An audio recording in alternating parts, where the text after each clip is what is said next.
दोस्तों नमस्कार। सीधे बोर्ड में आपका सभी का स्वागत है और बिना लाग लपेटे सीधी बात लेकर मैं आपके सामने हाजिर हूं। दोस्तों, कभी कभी सोशल मीडिया पर भी पोस्टें भारी पड़ जाती है और जिसका खामियाजा उन्हीं को उठाना पड़ता है जो सोशल मीडिया पर पोस्ट करते हैं। नेहरू जी कई सालों पहले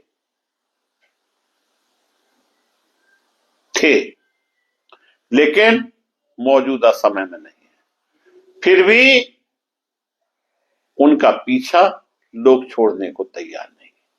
जहां देखो तहां देश में नेहरू जी नजर आ जाते हैं।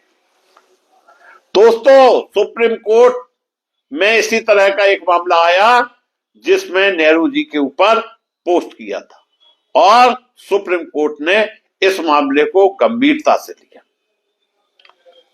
जिससे भाजपा को सांप सूंघ गया। भाजपा को भी आशा नहीं थी कि सुप्रीम कोर्ट इतना कड़ा एक्शन लेगा। एक्शन का रिएक्शन सोशल मीडिया पर अब लोग सोच समझकर पोस्ट करेंगे, खास तौर से नेहरू जी के ऊपर। दोस्तों, सुप्रीम कोर्ट ने गुरुवार को बेंगलुरु के निवासी एक बीजेपी कार्यकर्ता गुरुदत्त रेड्डी की रिट याचिका पर सुनवाई से इनकार कर दिया। याचिका में बीजेपी कार्यकर्ता गुरुदत्त रेड्डी ने प्रधानमंत्री नरेंद्र मोदी को कथित तौर पर निशाना बनाने वाला एक सोशल मीडिया पोस्ट के संबंध में गुजरात पुलिस द्वारा उनके खिलाफ दर्ज एफआईआर को रद्द कराने की मांग की थी। यह खबर दोस्तों लाइव लॉ के मुताबिक मैं आपको दे रहा हूं। मुख्य न्यायाधीश सीजीआई सूर्यकांत, न्यायाधीश जयमाला बागची और न्यायाधीश विपुल पंचोली की बेंच ने बीजेपी कार्यकर्ता की याचिका पर सुनवाई कर रही थी। बीजेपी कार्यकर्ता ने सोशल मीडिया प्लेटफॉर्म एक्स पर जवाहरलाल नेहरू व्यंग नाम से एक पैरोडी अकाउंट के तहत पोस्ट किया था, जिस पर गुजरात पुलिस ने एफआईआर दर्ज की थी। याचिकाकर्ता पर पुलिस ने भारतीय न्याय संहिता की धारा 336 कोष्टक 4 और धारा 79 के तहत मामला दर्ज किया था। जमानती अपराधों का मामला यह था। बीजेपी कार्यकर्ता गुरुदत्त रेड्डी ने कहा कि याचिकाकर्ता सिर्फ कुछ दिनों के लिए सुरक्षा मांग रहा है, जिससे वह संबंधित हाई कोर्ट में अपील कर सके।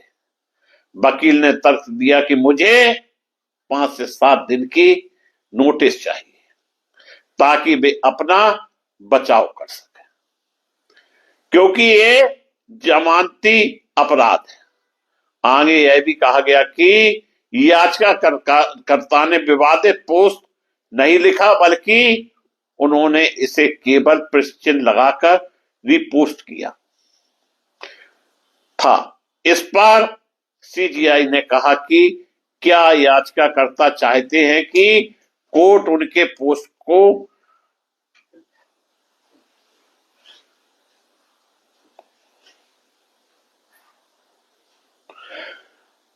खुले कोर्ट में पढ़कर सुनाए। वकील ने कहा कि पोस्ट याचिका के साथ संलग्न नहीं की गई है, तो इस पर सीजीआई ने कहा कि ऐसा लग रहा है याचिकाकर्ता को अपने कार्यों के लिए गलती का एहसास नहीं है। सीजीआई ने कहा याचिकाकर्ता ने इसे इसलिए संलग्न नहीं किया क्योंकि अपने पश्चाताप का कोई भी भाव पछताव उसे नहीं है।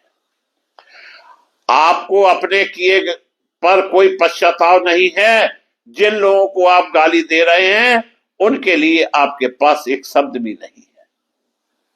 बड़ी बात कह दी कोर्ट ने। किसी भी प्रकार की राहत देने से इनकार करते हुए बेंच ने याचिका को खारिज कर दिया और कहा कि यह उनके अधिकार क्षेत्र के लिए उपयुक्त मामला नहीं है।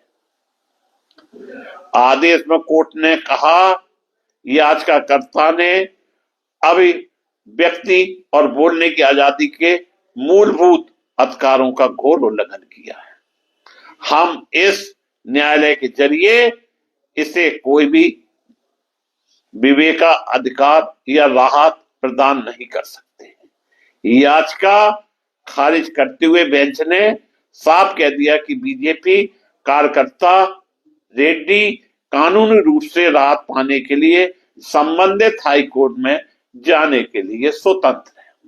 दोस्तों, आज देश में यही हो रहा है। सोशल मीडिया प्लेटफॉर्म पर इतनी गलत पोस्टें आ रही हैं कि उन पर यकीन नहीं होता है। बात सही हो जरूर शेयर करें, लेकिन अगर गलत है तो उसका अध्ययन भी करने की जरूरत है। दोस्तों, पंडित जवाहरलाल नेहरू देश के प्रथम प्रधानमंत्री थे और तरह तरह से उन्हें बदनाम करने का जो प्रयास रहता है वह लोकतंत्र में ठीक नहीं है। परंतु ज्यादा उत्साह में, ज्यादा पार्टी हित में इस तरह के क्रियाक्रम की इजाजत कोई नहीं देता। इसीलिए सुप्रीम कोर्ट ने जो कहा और जो झटका सोशल मीडिया पर पोस्ट करने पर दिया है, इससे कम से कम गलत पोस्ट रुकेगी या फिर सख्त कार्रवाई होगी। मैं मुकेश उदैनिया पुनः आप सभी को धन्यवाद देता हुआ अपनी बात समाप्त करता हूं।